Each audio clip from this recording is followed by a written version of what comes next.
So Monday Night Raw happened. Yeah, hi. Alrighty, folks, ladies and gentlemen, it's time for your early morning, late out of date Raw review.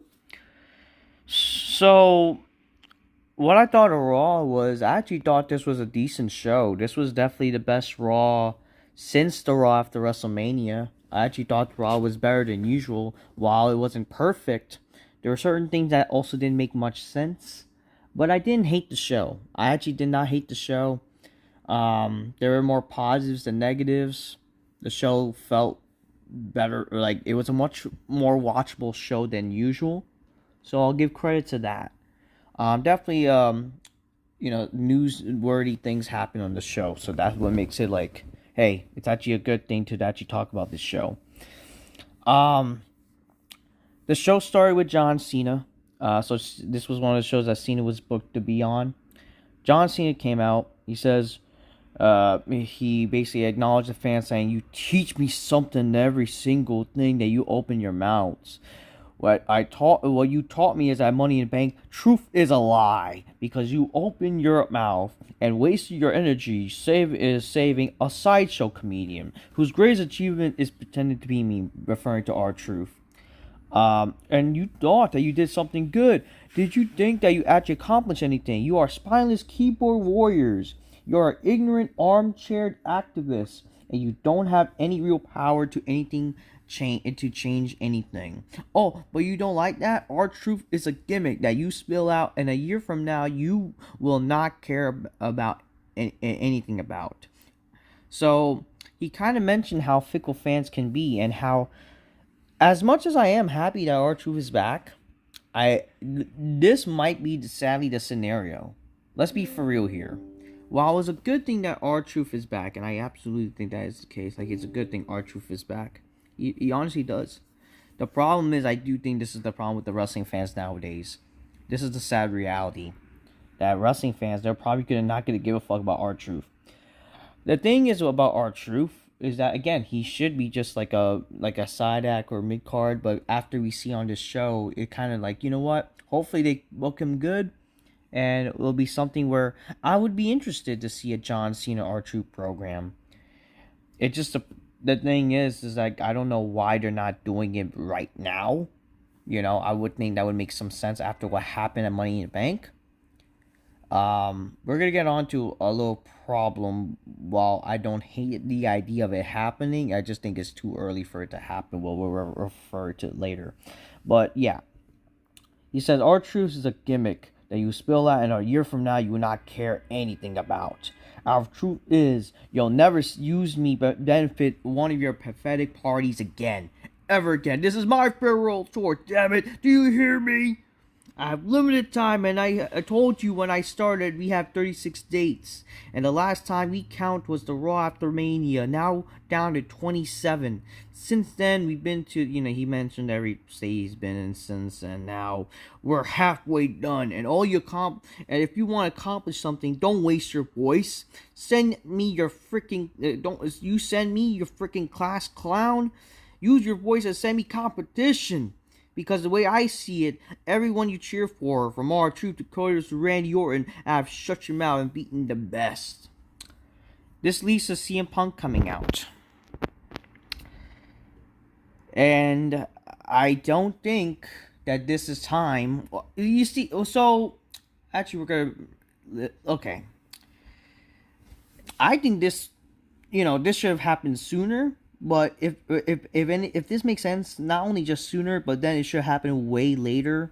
If they were to build a match to a pay-per-view, this would have been a better match to build towards like SummerSlam.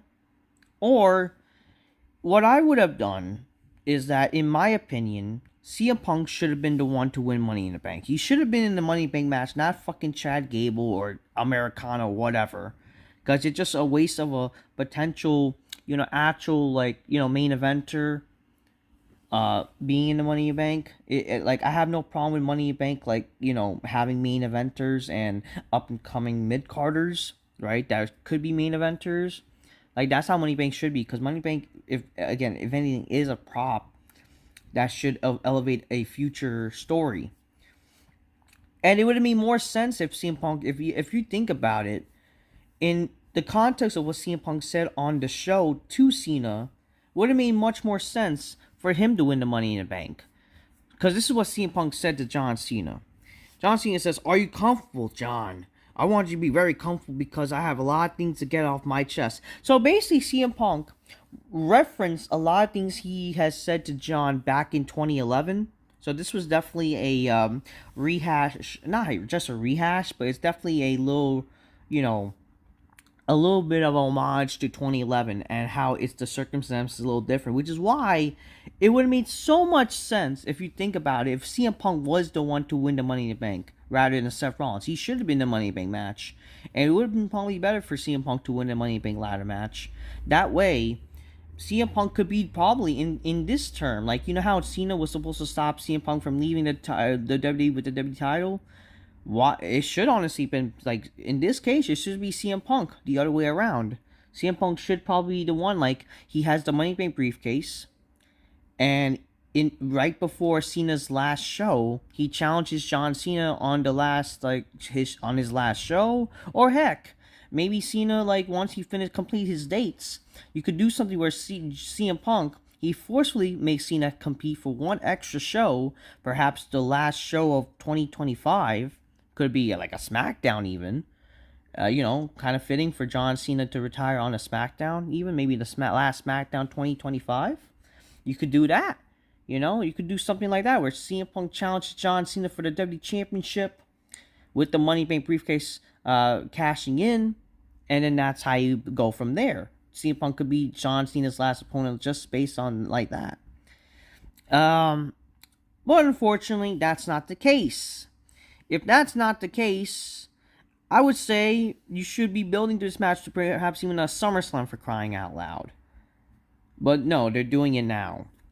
Which, okay. I mean, I guess it gives a reason to care about Night of Champions, aka why are they just doing the King of the Ring tournament? So yeah, they're doing the King of the Ring tournament, and yet they're calling it Night of Champions. And they might as well, again, have just called the show King of the Ring, for crying out loud. And we're going to talk about the King of the Ring in a second, and a little problem with that. But yeah, CM Punk, he actually confronts John Cena. It's always good to see CM Punk talking to Cena, right? My only problem is, he doesn't doing some stupid pandering. Why is CM Punk, pandering to the fans now? You know what I mean? And why is he, all of a sudden, team saving, he's the team people, because that's just kind of bullshit, but whatever. He says, "Are you comfortable, John? Because I want you to be comfortable because I have a lot of things to get in my chest. I'm prepared to have this conversation with my fists, but one way or another, you will listen to everything I have to say right here, right now. It's ironic, isn't it, that you're strapped up the cowboy, the Boy Scout, saying that you're going to ruin wrestling. You're going to ruin the establishment that you made. And CM Punk, the icon class, the outcast, the redheaded stepchild, the punk rock kid from Chicago, seemingly defending the establishment. Well, the more things change, the more stay the same. I'm not defending the establishment. Let me make this clear, John Boy. I'm not staying for TKO. I'm not here to defend the billionaires. I'm here to defend the people. Yeah, why you're so mad about, John? You're mad at about the establishment picked you, but the people never did. They picked me in 2011 to be the voice of the voiceless. Again, referencing to 2011. Their few when they started 2011. You say you haven't had the best, but you haven't faced the best competition, boy. You have. Cody's the best we got, and you beat him because you took the cheap shots. You took shortcuts. No, I'm not here to kiss my final boss's ass like you, referring to The Rock. I'm here to let you know that these people are my boss, which is just kind of gay that he's mentioning. It's my job to give them what they want, and they want the truth. They're going to get raw killings. No, we're all spokes on the wheel. I said it very famously. I always known that, and it's time CM Punk, John Cena, well, he spoke on the wheel too. And it starts by taking the title off your shoulders. Yeah, remember me and you locked up Elimination Chamber the first time in 10 years? I felt it, and I felt something a little different. And then you watched, I CM Punk stopped me, and you didn't hesitate. And you pulled back, and you put me on the STF. And the last thing that I heard when I lost consciousness was you almost in English saying, "I'm sorry." Yeah, you scream I'm sorry because you knew and damn sure knew that you were not doing the right thing. Look around you, John. You're doing what you're doing is wrong. And when I take that title, you're going to be spending a lot of your days, dates, crisscrossing all over the country, apologizing to people than the man that you became. That title corrupted you, just like it did when it made me a monster in 2012, referencing to his heel turn in 2012. And I had a list of goals. Holding the belt was not one of them, because I'm afraid of becoming what I have to now. And that's the chip that I'm willing to take if I want to take the title from you, and if I want to become the world champion. Few things I want to accomplish. It's to stop the monster, I have to be the monster. And to you guys, like Seth Rollins, that's a chip that is power. It means control. And to me, it's something that belongs to the people. But my count after tonight, you got 18 dates. With a little respect that I have for you, I'm going to leave it up to one of those dates to put on your shoulder. If you're not a coward, if you're any man, if you're more a Boston Red Sox than you're the New York Yankees, you'll say the date and do it right now. Heck, right now in Phoenix. So here's the problem, and I hate that this is what professional wrestling has become. This whole cheap heat idea that, they want to advertise a match to happen on this show, and then, it does, we're gonna fake, the whole fake tease for something potentially good on a show, gotta stop. Because honestly, you're losing faith in the fans like that. And you're making people who are watching at home or even in person, just like you're making them like a little miserable and not getting their money's worth. Like, I feel like every time when they do this whole fake tease, cheap heat shit, it just makes you less of a fan. Why not do this match tonight? You see, this is actually a match would have been good to see on television, and they didn't need to go full blown doing this match, you know what I mean? Like, they could again easily just do a little match, right, for the WWE title, and then have a cop out finish. That could be simple. Why tease it? You know what I mean? Why even tease it in front of fans? Because that's the way you're gonna lose fans. Okay. If anything, I feel like every year when they do that, that's how like the fans stop watching. Because it's like, come on, people actually want to see this match, and this would be good on television type of material. And not tonight. So basically, just saying like, why you're just telling people at home why should they care to watch Raw in the first place, and even the people in the audience, why should they buy a ticket? You know what I mean? I understand. A match like this should be in the pay-per-view, like, fine. But then, why even acknowledge it to happen on the show? Or not just that, why not just, build towards it? You know what I mean? Just mention that hey, screw it, I want you United Champions, And again, it's not like we haven't seen CM Punk versus John Cena on the Monday Night Raw before. Why not? Why not do a little something special? Sure, they have a World Heavyweight Championship match with Gunther and Jey Uso. But imagine if this show had Cena and Punk. The show would have been so much better, too.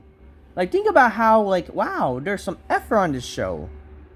But no, they decided not to. So, that's the problem with wrestling. John Cena says, John Cena, CM Punk, one final time. The best world versus the greatest of all time for the undisputed WWE Champion. Let's do it. But then he says, not tonight. And it's like, I just knew that he was going to say not tonight. But it's like, I was hoping that he doesn't say that. Same thing with, I remember when I was watching Vince Russo and Dr. Chris on the Legion Raw review, which I agree with. It's like, it's just stupid, gay, fake tease bullshit it loses faith in the viewer to like, why should we care about the show? You know what I mean? But whatever. John Cena says, no, you gotta follow me to Saudi Arabia. It would have been nice if Cena mentions CM Punk's hatred for Saudi Arabia, by the way. But yeah, so CM Punk accepts this off the mic, and we see Seth Rollins reminds everyone, guys, money in the bank, and I put my electric razors in the bank. I fucking shove it up my ass. But yeah, I just, so a lot of people are kind of turning on Punk right now because how Punk would say like, "Oh, I'm never gonna wrestle in Saudi Arabia, blood money, whatever," and he kind of like bullshit, you know. Um, I'm not surprised, and and I'm not surprised yet. It does make Punk look like a fucking idiot and a liar. By the end of the day, like, it's whatever, you know. I don't really care. All I care about is like, you know, sure. At least we're gonna get something good in money. Not Money Bank. Oh yeah, a lot of people wanted to see this match in Money Bank, but whatever. You know, it's just. But again, speaking of Money Bank, won't it have made sense?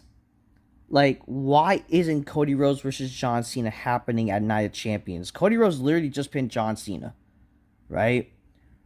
Oh, but apparently, I don't know if this is true or not. Apparently, Cody Rhodes is in the King of the Ring tournament, which that King of the Ring tournament is fucking retarded, by the way, the way they're doing it this year.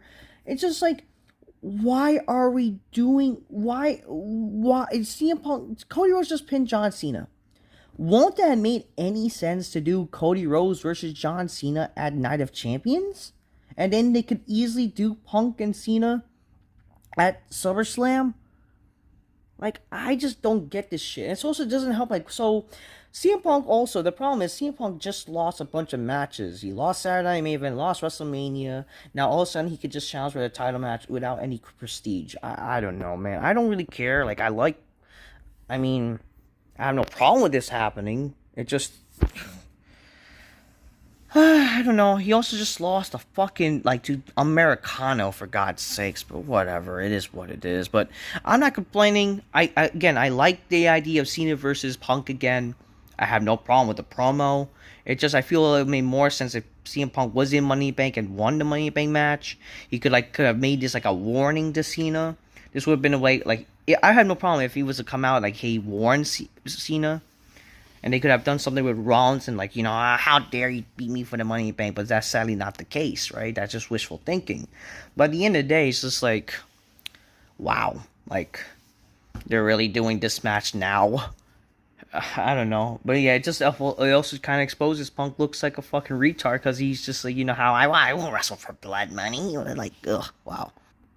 So this is the way how they're unfortunately doing Money in Bank. So they're doing Money in Bank this year. So this is okay. First of all, the fact that they're doing not Money in Bank. See, I got it mixed up. So WWE is doing King of the Ring literally right after Money in Bank, so that way they have an excuse for no stories.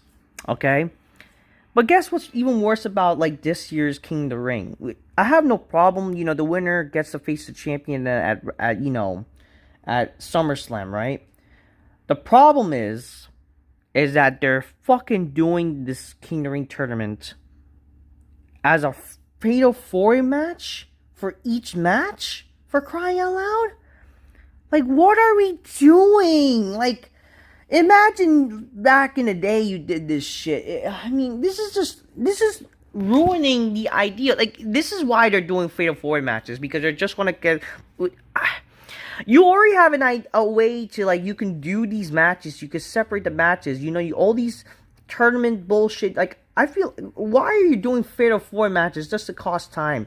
You could easily do these 2 matches in the same amount of time as a fucking goddamn fatal 4-way. But you're just doing it just because, you know, you want to appeal to the smarky fans with a bunch of multi-wrestlers and they'll sleep and whatever. But it's like, you're already doing a gay tournament. You might as well just done one-on-one matches for crying out loud. There's not going to be any stories in these matches. And what are we doing? Like, why are we fucking doing the tournament this way? This is just fucking gay and dumb and retarded. And yeah, Cody Rhodes is going to be in the fucking King of the Ring tournament, which how the hell that makes any sense? I don't care. I don't know. So they're going to do fatal 4 matches each show now, which, how the hell that's, like, makes any sense? I don't care. I don't know anymore. I lost faith. God. Like, they could easily just do one-on-one matches. Like, you want to not do fucking stories? There you go. You could just do one-on-one matches the entire show. And no, instead you're going to just do fatal 4 matches, which, how the hell that makes any sense from the format? But again, I just think this is dumb. They're doing Night of Champions. They're calling the show Night of Champions. I mean, no, not every fucking title's gonna be on the fucking line because of the whole 5-match cliche. They have so many fucking titles now. It's fucking ridiculous. But god damn it. They're doing the King of the Ring tournament. Like, you might as well just call the show King of the Ring. Oh, what about King and Queen? Shut up. Just fucking call it King of the Ring. Bring out that name and just do it. Like, why the hell you're calling the show Night of Champions, for crying out loud? First match, AJ Styles defeated Chad Gable. Chad Gable's showing off some injury. People saying, like, you know, because worlds collide, and get it, the crowd, also the commentary's trying to sell, like, oh, get it, you know, he wasn't in the Money in the Bank match, it was Americano or whatever. He's probably just hurt because he strained some muscle by working out, and it's like, shut up.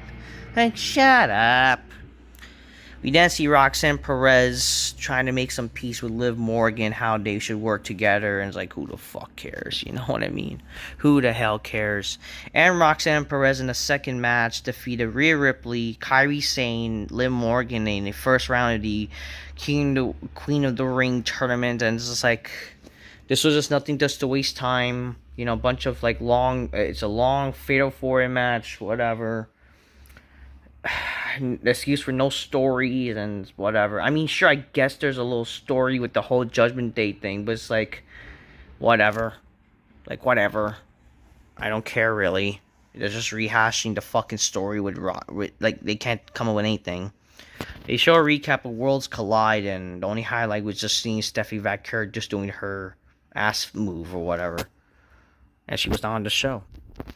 We now see Becky Lynch backstage, and yeah, she's, I don't know, walked by this. We're supposed to care about this whole stupid argument with Austin Theory and Grayson Waller, which proceeds to be nothing, so who fucking cares? Becky Lynch comes out how, like, you know, I done everything. I'm the history maker. I won the women's rumble. I won chamber. I won the worst women's champion and whatever women's main of WrestleMania, and I done it all. And I'm now the women's IC champion. I should be celebrating with my husband and my daughter, but I'm not because I was betrayed by Bird Lady or whatever. You know, I wanted to show respect, but she attacked me. Then Bird Lady came out, and then we see the return of Jay Leno. Jay Leno returned from her garage hospital and whatever, and I don't know, she attacks Bailey. I mean, not Bailey, whatever the fuck. Becky Lynch, and then Becky Lynch ran away, and yeah. Bird Lady's, like, shocked and whatever, even though, like, doesn't she know that she freaking got attacked? Like, why? This is just dumb babyface syndrome, who cares? R-Truth came out. R-Truth came out. He says, he came out with a mask, and then he just unveiled himself. He says, don't let anybody tell you don't matter. Don't let nobody tell you your voice don't matter. They heard, they listened, they felt, and they understood. I am back because of y'all. My only problem is, and I do agree with what Russo and Dr. Chris said in their Legion Raw review, is that they should have, like, sure, the fans who are on the internet, they know what happened. It would have been nice for people who are like casual people or people who don't really care about the internet. Like, they should have mentioned what, like, R-Truth. Like, R-Truth should have mentioned, hey, I was not going to be back in the WWE, but they brought me back because of the outrage of the fans. I'm back because, or I was going to be released because I'm 53 years old. You know? That would have been nice. You know? Why not mention that? But unfortunately, I do think a little bit of the problem with this promo, even though I thought it was a very good promo, it's just like, yes, why not mention Triple H or whatever? But the problem is, Triple H, I feel like, is going to sabotage R-Truth. And I don't even think Triple H is like a good, again, he might potentially ruin R-Truth. Let's be for real here.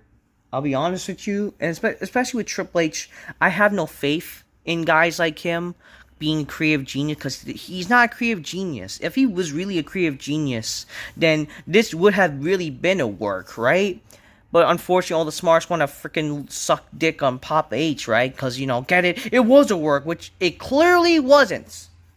It's not a fucking work. If it was a work, you would understand, and Triple H would be like a creative genius, and the Raw's ratings would be so freaking high. But that's bullshit.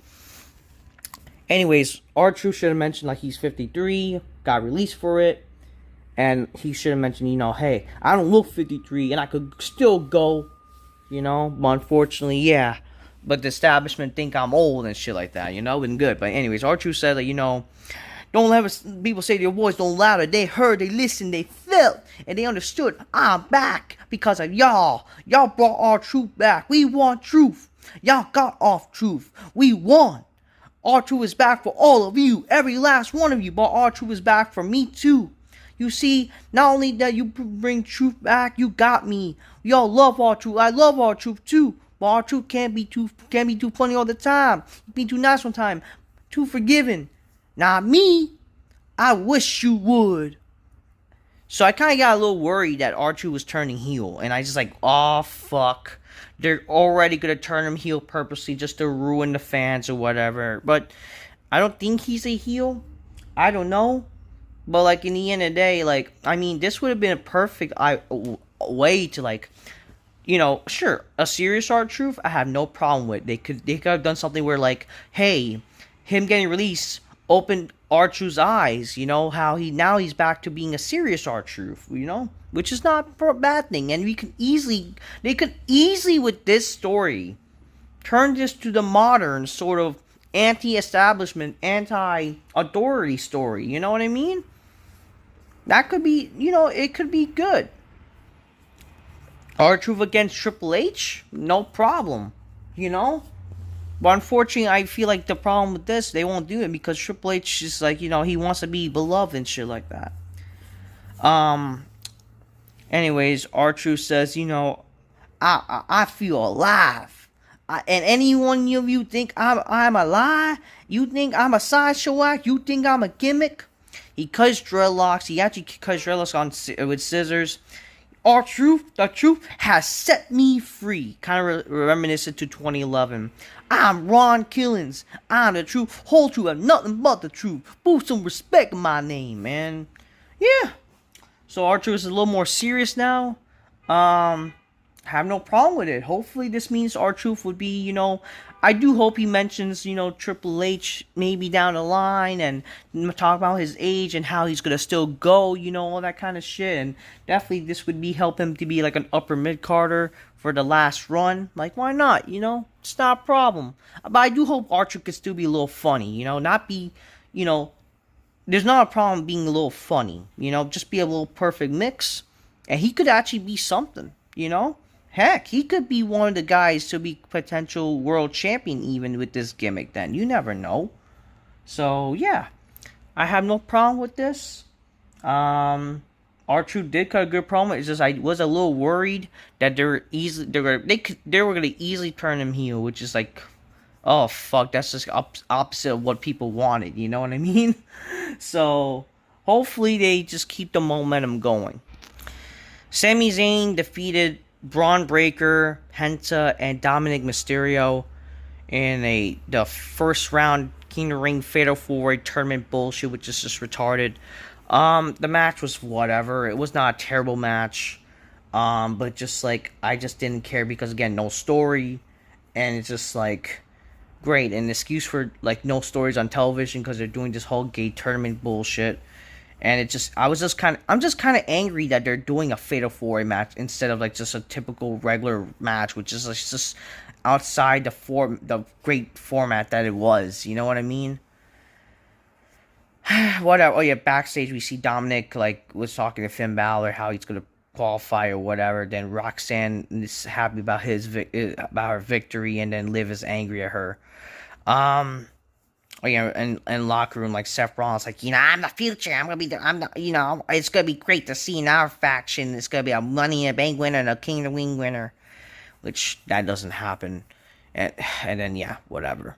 LA Knight did interfere in the match because of what happened Money in the Bank to Braun Breaker.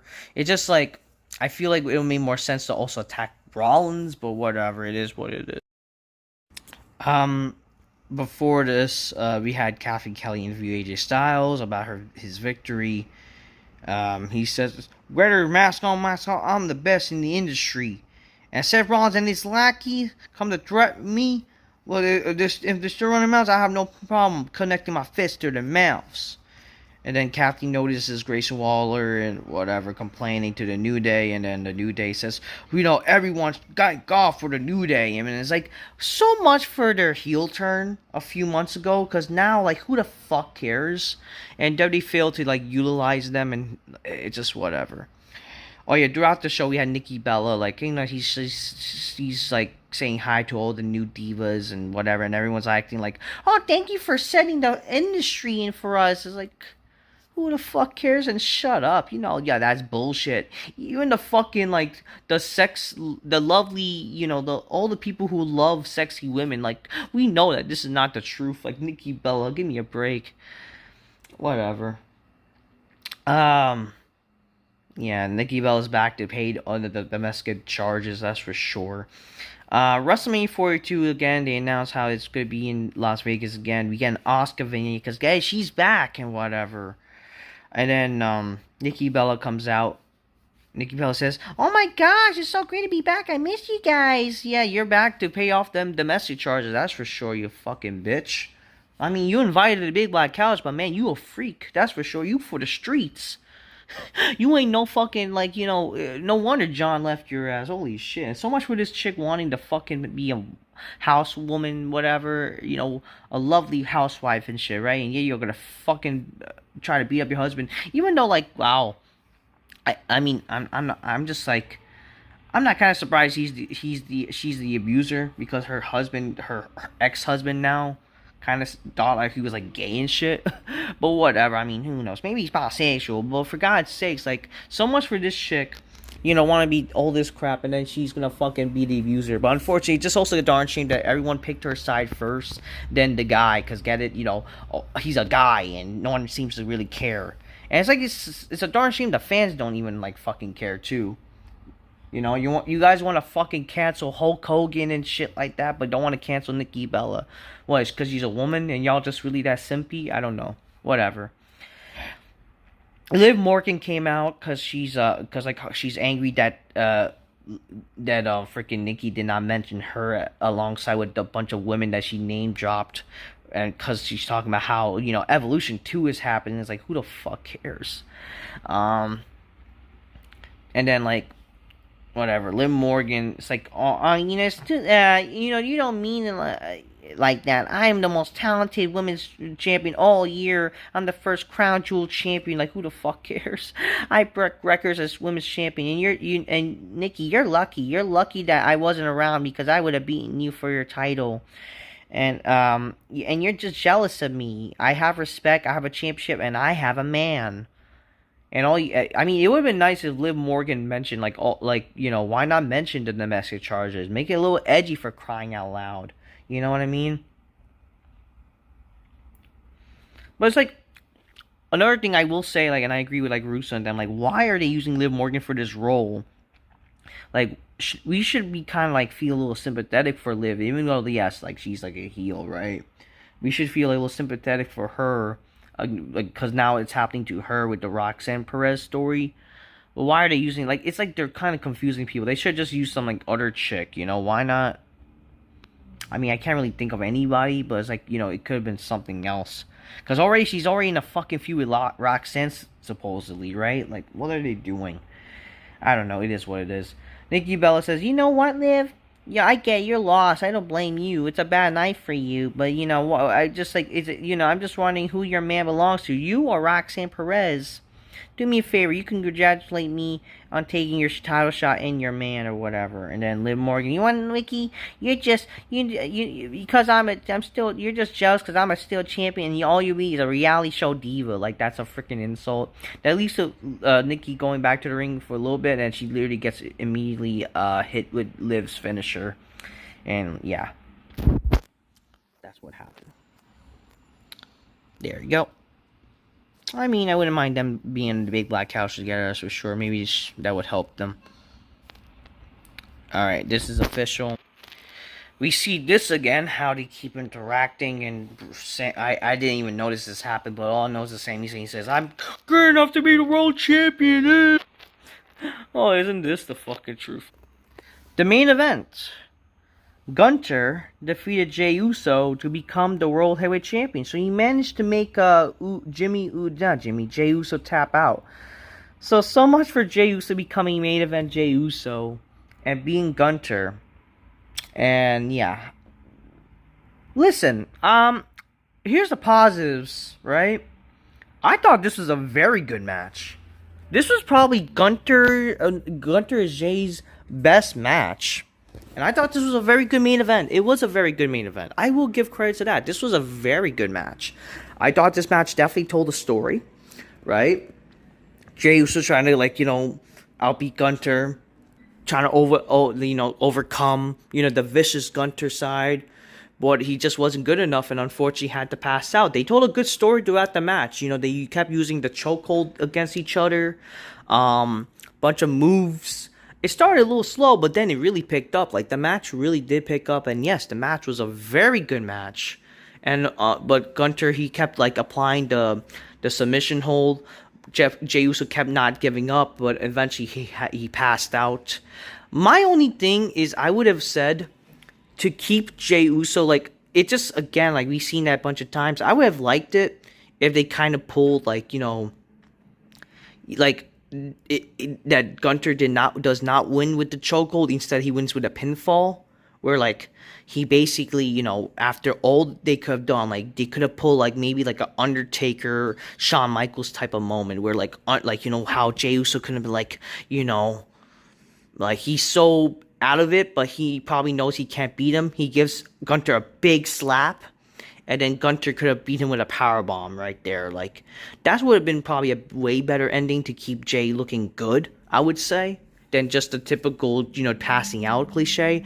But I will say this is, and it is shocking. Like, wow, we got a world title change on television. Well, not really television, now on streaming now, unfortunately, but it's actually good to see stuff like this. I'm surprised, but it just, the only negative is, while there's a positive with, like, Gunther, he gets the title back, it just, you make also kind of Jey, like, wow, he becomes the world champion at WrestleMania and now immediately loses, to Gunther again.